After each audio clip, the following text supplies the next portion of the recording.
Hello friends, welcome back to our YouTube channel. नमस्कार, मेरा नाम है Rohit Antre and today we are going to discuss about CA breast, that is breast cancer.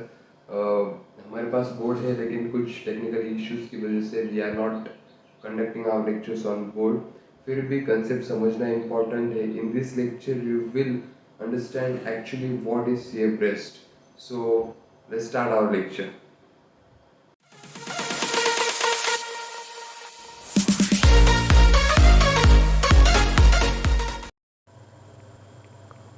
So let's begin with our video. First, we'll see the definition of the breast cancer. Breast cancer is defined as a condition in which there is an abnormal growth of the breast cells, characterized by lump in the breast, bloody discharge from the nipple, and changes in the shape of the nipple or breast. So, breast cancer क्या है और breast carcinoma, see cancer it is abnormal growth of the cells.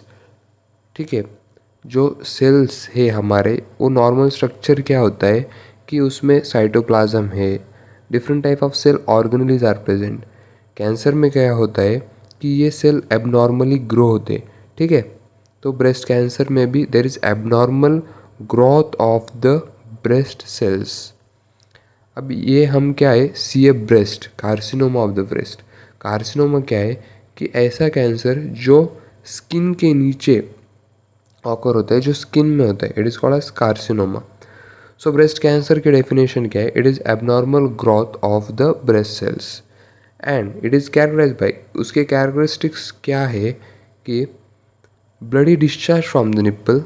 ठीक है, nipple से bloody discharge आएगा, breast में lump दिखेगा, lump in the breast, and there is change in the shape of nipple और द ब्रेस्ट। ब्रेस्ट और nipple के जो शेप है उसका वो चेंज हो जाएगा। ठीक है, now we are going to see the causes और द इटियोलॉजिकल फैक्टर्स कि किस वजह से ब्रेस्ट कैंसर हो सकता है। So the causes are idiopathic, that is the main cause is unknown. तो मेन कॉज क्या है ब्रेस्ट कैंसर का, वो अननोन है, उसे एक सिंगल वर्ड क्या है इंग्लिश में, इडियोपैथिक। तो अदर कॉजेस, अभी ठीक है, causes are unknown but there are certain causes due to which breast cancer में ऑकर। तो वो कॉजेस कौन कौन से है, तो उसमें एक है एज फैक्टर, बढ़ती एज के साथ जो ब्रेस्ट कैंसर है वो हो सकता है। ठीक है, देन फैमिली हिस्ट्री, अगर फैमिली में किसी को ब्रेस्ट कैंसर है तो देयर मे बी चांसेस कि अगेन ब्रेस्ट कैंसर डेवलप हो सकता है। देन प्रीवियस ब्रेस्ट कैंसर और लंप, अगर किसी को एक पहले ऑलरेडी ब्रेस्ट कैंसर था तो चांसेस है कि अगेन ब्रेस्ट कैंसर में occur. Then dense breast tissue, ये भी एक रीज़न है कि ब्रेस्ट टिश्यू बहुत डेंस है। Then hormones and hormonal medicines, exposure to estrogen, estrogen it is a female reproductive hormone, अगर एस्ट्रोजन का एक्सपोजर ज़्यादा है तो चांसेस है कि ब्रेस्ट कैंसर डेवलप हो सकता है। Then HRT, hormonal replacement therapy, अब ये थेरेपी क्या है, this therapy is given during menopause. Menopause के दौरान कुछ हार्मोन्स की कमी बॉडी में हो जाती है और कुछ सिम्टम्स बॉडी दिखाती है, तो वो सिम्टमेटिक ट्रीटमेंट है, हार्मोन रिप्लेसमेंट थेरेपी है, हार्मोन रिप्लेसमेंट की जाती है ड्यूरिंग मेनोपॉज। तो उस वक्त ये इस थेरेपी के कारण भी ब्रेस्ट कैंसर हो सकता है। Then excessive consumption of this contraceptive pills, अगर कॉन्ट्रासेप्टिव पिल्स का कंजम्पशन ज़्यादा है तो भी हो सकता है। लाइफस्टाइल फैक्टर से कुछ, जैसे कि ओवरवेट और ओबेसिटी, देन अल्कोहल कंजम्पशन, ज़्यादा अल्कोहल कंजम्पशन है, then exposure to radiation. So these were all the etiological factors or the causes which gave rise to the breast cancer. Now we are going to see stages of the breast cancer. There are mainly 5 stages of the breast cancer. Stage 0 is non-invasive stage. Non-invasive means the stage in which surgery is not required, जिसमें कि surgery required नहीं है. So stage 1 to 4 are invasive stages. 1 से लेकर 4 तक जो stages है वो इन्वेजिव है, और 0 जो स्टेज है स्टार्टिंग वाली, उसमें सर्जरी की कोई ज़रूरत नहीं होती, ठीक है। So first stage is lump. Lump 1 to 20 mm in size. पहले स्टेज में इतने साइज़ होते हैं लंप की, दूसरे स्टेज में 20 to 50 mm in size. Then there is third stage. Third stage में lump is greater than 50 mm in size. Lump की साइज़ 50 mm से भी ज़्यादा हो जाती है। और stage fourth is IBC, that is inflammatory breast cancer, जिसमें लंप नहीं होता बट पूरे ब्रेस्ट में इन्फ्लामेशन होता है, ठीक है। Now we are going to see pathophysiology of breast cancer. तो पहले तो है कॉजेस, जो हमने ऊपर देखे थे कि जिस वजह से ब्रेस्ट कैंसर होता है। तो first causes, then there is exposure with carcinogens, ठीक है। अब कार्सिनोजेंस क्या है? कुछ ऐसे सब्सटेंसेस है विच कॉजेस कैंसर्स, ठीक है। Exposure with carcinogens, then damage और change in the genetic material, that is DNA। हमारे सेल का जो जेनेटिक मटेरियल है जो कि है DNA, उसमें डैमेज आ जाता है। नाउ हाइपरप्लेसिया, अभी सेल का जो DNA वो डैमेज हो गया तो of course cell will grow abnormally. अगर सेल की ग्रोथ एबनॉर्मल हो रही है तो टिश्यू की ग्रोथ एबनॉर्मल हो जाएगी, in the sense organ abnormally grow हो जाएगा। और हाइपरप्लेसिया का मीनिंग भी वही है कि एक आध ऑर्गन जो है वो एबनॉर्मली ग्रो होता है। क्यों? क्योंकि उसके सेल एबनॉर्मली ग्रो हो रहे हैं, ठीक है। तो DNA डैमेज की वजह से हाइपरप्लेसिया हो जाएगा। It will lead to recurrent injury, may cause metaplasia and mutation of BRCA1 and BRCA2। अब रिकरेंट हाइपरप्लेसिया की वजह से क्या हो जाएगा कि रिकरेंट इंजुरी हो जाएगी विच मे कॉज मेटाप्लेसिया। मेटाप्लेसिया क्या है कि it is abnormal changes in the nature of the tissue. Tissue के नेचर में एबनॉर्मल चेंजेस हो जाएगी। And mutation of BRCA1 and BRCA2। BRCA1 and BRCA2, these are the breast cancer genes which are responsible for the production of protein. This protein helps to suppress the cancer causing cells। अभी इनका काम क्या है कि जो cancer causing sales है या cancer causing organism है जिनकी वजह से DNA डैमेज हो रहा है, तो ये उनको सप्रेस करते हैं, BRCA1 एंड BRCA2। अब इनमें भी एबनॉर्मल चेंजेस होने लगे, ठीक है। अब ये सब होने के बाद it will lead to loss of apoptosis. अब अपोप्टोसिस क्या है कि हमारे बॉडी में जो सेल है कुछ समय के बाद उसकी नेचुरल डेथ हो जाती है, उसे कहते हैं अपोप्टोसिस। अगर उसकी नेचुरल डेथ ही नहीं होगी, सेल्स एबनॉर्मली ग्रोथ होते रहेंगे, तो क्या होगा? डिप्लेजिया एंड एनाप्लेजिया। डिप्लेजिया क्या है कि टिश्यू में एबनॉर्मल सेल्स होते हैं, ठीक है। और एनाप्लेजिया क्या है कि सेल की जो नॉर्मल फंक्शनिंग है वो डिस्टर्ब हो जाएगी। अब it will lead to decrease in T cell. T cell क्या है? ये हमारे इम्यून सिस्टम का हिस्सा है। It is a type of WBCs। इनमें डिक्रीज, ये इनमें कमी आ जाएगी, ठीक है। It will lead to neoplasia. Neoplasia is uncontrolled growth of the cells and it will lead to breast cancer. तो ये थी पूरी पैथोफिजियोलॉजी। इसमें से आपको क्या समझना है कि हाइपरप्लेजिया क्या है? Hyperplasia is abnormal growth of the organ. Recurrent injury होने के बाद क्या होता है? Metaplasia. Metaplasia is abnormal changes in the tissue.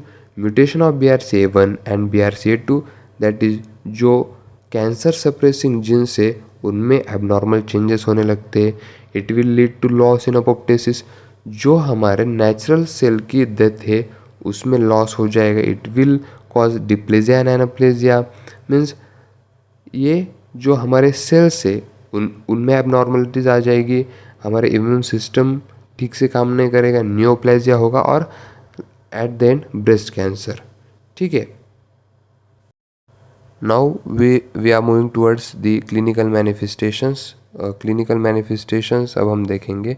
उसमें क्या है? Lump in the breast, breast में लंप आ जाएगा। Bloody discharge from nipple, nipple से bloody discharge. Changes in the shape and texture of the nipple और ब्रेस्ट, ब्रेस्ट और nipple का जो नॉर्मल टेक्सचर एंड शेप है उसमें चेंजेस आ जाएंगे। Inverted nipples will get invert. Then there will be the pain in the breast में बहुत ज़्यादा पेन होने लगेगा। Redness will be there on the breast and thickening of the skin thick हो जाएगी। ठीक है, तो ये तो थे sign and symptoms of breast cancer. Now we are going to see investigations कि क्या इन्वेस्टिगेट करना पड़ेगा to diagnose the CA breast. So in that, first there is mammogram. These special X-ray images detect changes or abnormal growth in the breast. ये कुछ special x ray images होते हैं जिससे कि एबनॉर्मलिटीज़ जो है ब्रेस्ट में वो डिटेक्ट करी जाती है। ठीक है, उसके बाद है ultrasonography. The test uses sound waves to take the pictures of the tissue. इसमें साउंड वेव्स यूज़ किए जाते हैं जिससे टिश्यूज़ में जो एबनॉर्मलिटीज़ है उसके पिक्चर्स लिए जाते हैं। ठीक है, then there is PET scanning. अब पेट स्कैनिंग क्या है? It is a positron emission tomography. It is special technique. इसमें 3D इमेजेस हमें मिलते हैं। जो भी ऑर्गन्स है, इंटरनल ऑर्गन्स, उसके 3D इमेजेस हम देख सकते हैं। इसमें कुछ स्पेशल डाइज यूज़ किए जाते हैं जो कि वेंस में इंजेक्ट करने के बाद हमें स्पेशल इमेजेस मिलते हैं। Then there is MRI, that is magnetic resonance imaging.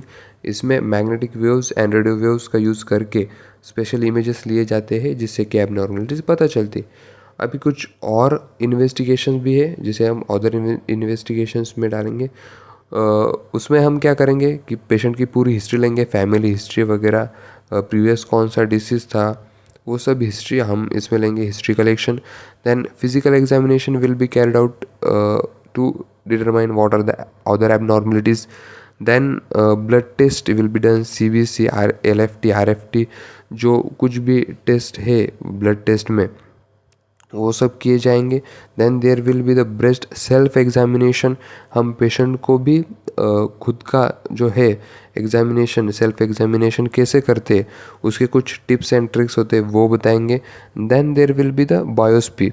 जो भी ब्रेस्ट का पार्ट है उसे कट करके, छोटा सा नॉर्मल पार्ट कट करके उस पर स्टडी किया जाएगा कि एक्चुअली इट इज़ कैंसर और एनीथिंग एल्स, तो वो है biopsy. See medical management of CA breast. So here first in cancer, chemotherapy is used. It involves taking medications that destroy or shrunk cancer cells. तो chemotherapy क्या है? इसमें कुछ ऐसे ड्रग्स, ऐसे मेडिसिन्स का इस्तेमाल किया जाता है जिससे कि जो कैंसर सेल है वो श्रंक हो जाए या फिर वो डिस्ट्रॉय हो जाए। Okay, there is a combination of drug in this therapy. कुछ ड्रग का कॉम्बिनेशन यूज़ किया जाता है। Not everyone requires chemotherapy, it depends on the stage of the cancer. अब कैंसर का जो स्टेज है उस पर डिपेंड करता है कि केमोथेरेपी का यूज़ किया जाएगा या फिर नहीं। सबको केमोथेरेपी नेसेसरी नहीं होती, वो स्टेज पे डिपेंड करता है। ठीक है, बिफोर सर्जरी केमोथेरेपी यूज़ की जाती है। ठीक है, that is called as new adjuvant chemotherapy. अब बिफोर सर्जरी क्यों यूज़ करते हैं? Given to shrink a tumour, it makes surgery less extensive.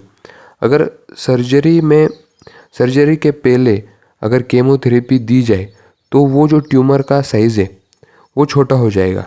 ठीक है, वो श्रिंक हो जाएगा, तो सर्जरी का कॉस्ट भी कम हो जाएगा और ऑफ कोर्स जो कट आने वाला है सर्जरी में वो कम हो जाएगा। ठीक है, तो इसलिए सर्जरी के पहले भी ये केमोथेरेपी दी जाती है। Now the next is after surgery adjuvant chemotherapy to kill the remaining cancer cells in the body. Now surgery is being done. Surgery हो गई है लेकिन फिर भी सर्जरी के बाद भी केमोथेरेपी दी जाती है क्योंकि जो रिमेनिंग कुछ सेल्स है कैंसर के वो उनकी डेथ हो जाए। देन फॉर एडवांस कैंसर में if the cancer cells are spread to whole body, अगर कैंसर सेल्स पूरे बॉडी में स्प्रेड हो गए तो उस केस में भी केमोथेरेपी दी जाती है। ठीक है, then IBC, that is inflammatory breast cancer. Inflammatory breast cancer में कोई ट्यूमर नहीं होता तो वो पूरे ब्रेस्ट में इन्फ्लामेशन होता है, in that case surgery is impossible, so the chemotherapy is given. Chemotherapy में गिवन थ्रू CVP लाइन और IV line. CVP that is central venous pressure, central venous line के थ्रू भी दी जा सकती है या फिर intravenous line. Then typically chemotherapy is received और given in cycles. Chemotherapy cycles में दी जाती है। The cycles are like, it may be given every week और एवरी 2, 3 और इवन 4 वीक्स। एवरी वीक भी दी जा सकती है, एवरी 2 वीकली भी दी जा सकती है, 3 या इवन 4 वीक्स के बाद भी दी जा सकती है। सो द ट्रीटमेंट में लास्ट 3 to 6 मंथ्स। केमोथेरेपी की जो ट्रीटमेंट है वो 3 to 6 मंथ तक चल सकती है। Okay, then common drugs which are use in chemotherapy are prednisone, dexamethasone, cisplatin, carboplatin जो कि केमोकार्ब के नाम से जाना जाता है, देन साइक्लोफॉस्फेमाइड। तो ये जो है ये कॉमन ड्रग्स है जो कि केमोथेरेपी में यूज़ किए जाते हैं। ठीक है, then analgesic drugs are use in that the most common analgesic drug is gabapentin and pregabalin. So these are the analgesic drug. Analgesic drug का काम क्या है? These are pain killer, pain कम करने के लिए। और एट लास्ट रेडिएशन थेरेपी दी जाती है। So this was the treatment which is given in the breast cancer. We see the chemotherapy, then analgesic drugs है, कुछ एनाल्जेसिक ड्रग पेन कम करने के लिए, और radiation therapy. Okay, so we have seen medical management. Now what is surgical management? तो ये surgical management है। First is lumpectomy, removal of the lump और मास। जो ब्रेस्ट में एक लंप है उसे रिमूव किया जाता है, so it is called as lumpectomy. Then mastectomy, mastectomy में it is removal of breast part, breast के कुछ पार्ट को रिमूव किया जाता है।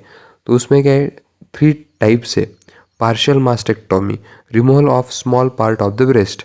पार्शियल मतलब हाफ, एक स्मॉल पार्ट को काट के रिमूव किया जाता है जिसमें कि लंप है। Then segmental mastectomy, axillary node is removed, इसमें सिर्फ एक्सिलरी नोड को रिमूव किया जाता है। Then third is total mastectomy, total removal of the breast part, इसमें पूरा ब्रेस्ट को ही निकाल दिया जाता है। अगर लंप बहुत बड़ा है, if it is very dangerous, तो पूरे ब्रेस्ट पार्ट को निकाल दिया जाता है। ठीक है, okay, so we have seen medical management, surgical management. Now there is nursing management, nursing point of view. First there is nursing assessment. Okay, monitor for vital signs. Assessment means हम क्या क्या assess करेंगे patient में। तो first we have to assess or monitor vital signs, then history, complete history we have to collect, then assess for any discharge from nipple, nipple से कोई discharge आ रहा है कि नहीं वो हमें देखना है। then perform physical examination, detailed physical examination perform करना है to determine whether there is any abnormalities. examine breast, breast का special examination किया जाएगा under physical examination for infection, inflammation, swelling, redness और कुछ अगर है तो।